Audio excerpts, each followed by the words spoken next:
ओम नमः शिवाय।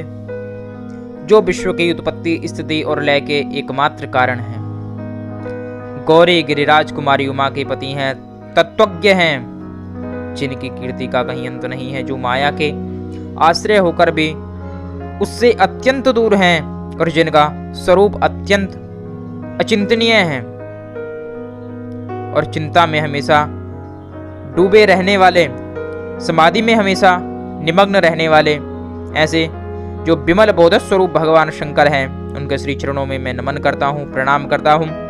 और आज की कथा रुद्र संहिता प्रथम खंड का आरंभ आज किया जा रहा है।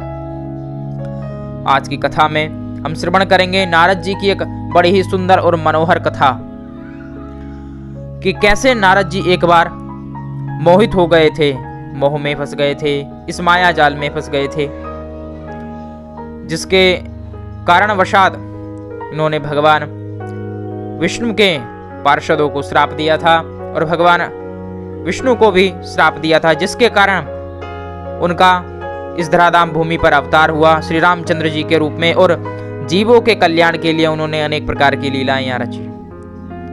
तो इस कथा का बड़े ही सुंदर स्वरूप में वर्णन श्री शिव पुराण में हमें प्राप्त होता है, रुद्र संहिता के प्रथम सृष्टि खंड में। तो चलिए बड़े ही सुंदर रूप में इस कथा का रसपान करते हैं। श्री सूत जी कथा श्रवण कराते हैं सभी ऋषियों को, जो सोन आदि 88,000 ऋषिजन विराजमान है, बड़े ही एकाग्रचित्त से उस कथा का रसपान कर रहे हैं। श्री सूत जी कहते हैं कि एक समय की बात है, मुनि शिरोमणि विप्रवर नारद जी, जो ब्रह्मा जी के पुत्र हैं, एक बार उनके मन में तपस्या का भाव आया, तो वह हिमालय की एक गुफा में जाकर बड़े ही सुंदर तरीके से समाधि लगाकर भगवान शिव का ध्यान करने लगे, समाधिस्थ हो गए। और उन्होंने समाधि कहाँ आरंभ की? जहां भगवान शिव ने एक बार समाधि लगाई थी और कामदेव को भस्म किया था, उसी स्थान पर जाकर, उसी गुफा में जाकर नारद जी भी तपस्या में लीन हो गए। उनकी कठोर तपस्या देखकर इंद्रदेव कांप उठे। उन्होंने सोचा कि कहीं नारद जी तपस्या करके मेरा सिंहासन ना मांग ले, तो उन्होंने अनेक प्रकार से उनकी समाधि को खंडित करने का प्रयास किया, लेकिन वह हर कार्य में असफल हुए। तत्पश्चात उन्होंने कामदेव को वहां भेजा। कामदेव ने भी अनेक प्रकार के प्रयास किए, लेकिन वह भी असफल हुए, क्योंकि वहां भगवान शिव का विशेष प्रताप था।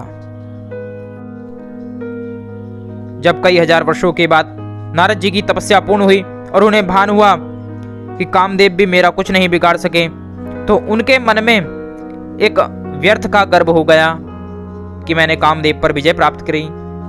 ऐसा मन में विचार करके भगवान शिव के पास पहुंचते हैं और शिव जी को अपनी तपस्या का वृत्तांत बताया कि मैंने इतना कठोर तप कर लिया कि मैंने कामदेव पर विजय प्राप्त कर ली है। तब भगवान शिव ने कहा कि बहुत सुंदर, लेकिन यह बात आप किसी से मत कहना, विशेषकर आपके जो स्वामी हैं, जिनका आप गुणगान करते हैं, भगवान विष्णु, उनसे बिल्कुल भी नहीं कहना है। लेकिन नारद जी भगवान शिव को प्रणाम करके वहां से चले गए और जाकर के ब्रह्मदेव के पास पहुंचते हैं। वहां ब्रह्मदेव को भी इस कथा के विषय में कहा कि इस प्रकार से पिताश्री, मैंने कामदेव पर विजय प्राप्त की है। तो वहां ब्रह्मदेव ने भी मना किया कि आप यह बात किसी और से मत कहना। लेकिन नारद जी वहां से प्रणाम करके भगवान विष्णु के पास पहुंचते हैं और भगवान विष्णु को भी यही बात कही। तब भगवान विष्णु बड़े प्रसन्न हुए और मुस्कुराते हुए कहने लगे हैं कि तुम तो बड़े ही धन्य हो, तपस्या के बड़े भारी भंडार हो, तुम्हारा हृदय भी बड़ा उदार है मुनि, तुम तो ज्ञान और भक्ति और वैराग्य के उच्च शिखर पर विराजमान हो गए हो। अनेक प्रकार से भगवान उनकी प्रशंसा करने लगे। तब श्री नारद जी कहते हैं कि हे प्रभु, हे स्वामिन, जब आपकी कृपा मुझ पर है तो बेचारा कामदेव मुझ पर अपना प्रभाव कैसे दिखा सकता है। ऐसा कहकर नारद जी भगवान को प्रणाम करके वहां से चले गए। तब भगवान ने एक लीला रच दी। एक सुंदर से नगर का निर्माण कर दिया, जिसे माया निर्मित नगर कहा गया। उसमें एक सुंदर सा राज्य बना दिया और उसका एक राजा था, जिसका नाम शीलनिधि था। बड़ा ही सुंदर राजा था, भक्तिभाव से संपन्न था। उसकी एक सुंदर सी कन्या थी, जिसका वह स्वयंवर करने वाला था। उसने अपने राज्य में घोषणा करवा दी। नारद जी भी पहुंचते हैं, देखते हैं कि मुझे भी इस स्वयंवर में हिस्सा लेना चाहिए, ऐसा उनके मन में भाव जागृत हुआ। लेकिन उन्होंने सोचा कि मैं अपने स्वरूप को सबसे प्रथम बहुत ही सुंदर बनाऊंगा। उन्होंने सोचा कि मैं भगवान विष्णु का ही स्वरूप क्यों ना धारण कर लूं। तो भगवान विष्णु के पास पहुंचते हैं और भगवान से कहने लगे कि प्रभु, मुझे आपसे एक कार्य है, एक वार्ता करनी है, आप एकांत में आइए। तब उन्होंने सारा विषय कहा और उसके पश्चात उन्होंने कहा कि प्रभु, आप मुझे कुछ समय के लिए अपना स्वरूप प्रदान करें। जब मेरा विवाह हो जाएगा तो आपका स्वरूप पुनः आपको मैं दे दूंगा। ऐसा कहकर भगवान से विनय प्रार्थना करने लगे नारद जी। तो भगवान कहते हैं कि हे नारद, तुम मुझे अत्यंत प्रिय हो, मेरे श्रेष्ठ भक्त हो, आप अपने स्थान को जाइए, आपको स्वरूप प्राप्त हो जाएगा।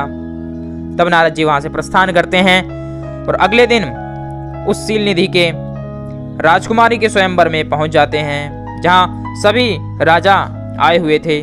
वहां जाकर नारद भी विराजमान हो जाते हैं, लेकिन कोई भी उनके स्वरूप परिवर्तन को नहीं जान सका। लेकिन भेष बदलकर जो भगवान विष्णु के दो पार्षद आए थे वो वहां बैठे हुए थे।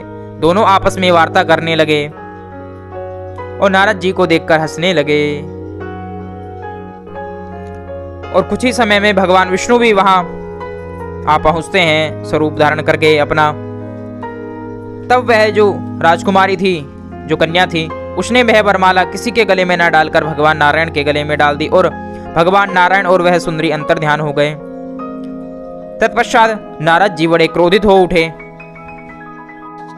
जब उनकी कामना सिद्ध नहीं हुई, जिस कामना के लिए उन्होंने स्वरूप को धारण किया था, विवाह की जो मन में इच्छा थी वह पूरी ना होने के कारण क्रोधित हो गए। जो वह दोनों स्वरूप धारण करके पार्षद आए हुए थे उनको श्राप दे दिया कि जाओ, तुमने मेरा उपहास किया है, तुमने ब्राह्मण का उपहास किया है, तुम दोनों अगले ही जन्म में ब्राह्मण के कुल में उत्पन्न होकर भी राक्षस हो जाओगे, ब्राह्मण की संतान होने पर भी तुम राक्षस हो जाओगे। यह मेरा श्राप है, यह नारद का श्राप है। ऐसा कहकर नारद जी वहां से चले गए। बड़े ही क्रोध में वह भगवान विष्णु के लोग पहुंचते हैं और भगवान विष्णु समाधि में थे तो उनको भी जाकर दुर्वचन कहने लगे व्यंग पूर्वक, क्योंकि वह काम से व्याकुल थे इस कारण। तब भगवान ने नेत्र चक्षु खोले और उनकी सभी बातें सुनते रहे। तब नारद जी ने भगवान नारायण को श्राप दे दिया। नारद जी कहने लगे कि हे विष्णु, तुमने स्त्री के लिए मुझे व्याकुल किया है, तुम इसी तरह सबको मोह में डालने वाले हो। यह कपटपूर्ण कार्य करते हुए तुमने जिस स्वरूप से मुझे संयुक्त किया है उसी स्वरूप से तुम मनुष्य हो जाओ। स्त्री के वियोग का दुख तुम भोगोगे। तुमने जिस बानर के समान मेरा मुख बनाया था वे ही उस समय तुम्हारे सहायक होंगे। तुम दूसरों की दुख को देने वाले हो, अतः स्वयं भी स्त्री का वियोग दुख प्राप्त होगा। अज्ञान से मोहित मनुष्य के समान ही तुम्हारी स्थिति हो जाएगी। तुम भी इसी प्रकार व्याकुल होकर यत्र तत्र भटकोगे। ऐसा कहकर नारद जी चुप हो गए। लेकिन कुछ समय पश्चात नारद को अपनी अज्ञानता का आभास हुआ, क्योंकि यह सब तो भगवान की लीला थी, भगवान की माया थी। तब नारद जी भगवान के चरणों में गिर गए और बहुत क्षमा प्रार्थना करने लगे कि प्रभु, यह मैंने क्या कर दिया, मैं आपका दास हूँ, ऐसा कैसे मुझसे हो गया। इसके लिए आप कोई प्रायश्चित बताइए, कोई उपाय बताइए प्रभु, कि कैसे मेरा जो मैंने पाप कर्म किया है उससे मैं उऋण हो सकता हूँ, उससे मेरा उद्धार हो सकता है। तब भगवान विष्णु कहते हैं कि यह सब मेरी ही माया से हुआ है, तुम शोक ना करो, लेकिन फिर भी तुम प्रायश्चित अवश्य करो और अवश्य आपको करना चाहिए। आप जाकर भगवान शिव का भजन करो, शिव सहस्त्र नाम का पाठ करो, शिव शतनाम स्तोत्र का पाठ करो, निरंतर शिव के स्तोत्र, शिव की पूजा अर्चना करो, जिससे तुम्हारे द्वारा किया गया जो कर्म है उसका प्रायश्चित हो जाएगा और तुम्हें उसका पाप नहीं लगेगा। तब नारद जी बड़े ही प्रेम से भाव के साथ विधि विधान के अनुसार भक्ति भाव से नित्य निरंतर जगदम्बा सहित पार्वती सहित महेश्वर सदाशिव का भजन करने लगे, कथा सुनने लगे और कथा के विषय में मध्य मध्य में कीर्तन भी करने लगे। बड़े ही सुंदर स्वरूप में भगवान की आराधना की और भगवान प्रसन्न हुए हैं और उन्हें उस पाप से उर्ण कर दिया है। तो इस प्रकार से यह भगवान की बड़ी सुंदर लीला हुई, जिसके कारण इस कलयुग में भगवान श्री रामचंद्र जी का अवतार हुआ है और सीता मैया से भी उनका वियोग हुआ है। और वह जो दो पार्षद थे जिन्होंने छद्म भेष धारण किया हुआ था, वहां आए थे, जिनको नारद जी ने श्राप दिया था, अगले जन्म में वही रावण और कुंभकर्ण बने हैं और उनका उद्धार भगवान रामचंद्र जी के द्वारा ही संभव हो पाया, क्योंकि वह भगवान विष्णु के ही सेवक थे, अतः कोई भी उनका संहार करने में समर्थ नहीं था। बड़ी सुंदर स्वरूप में आज की कथा रही। बोलिए सदाशिव शंकर भगवान की जय हो।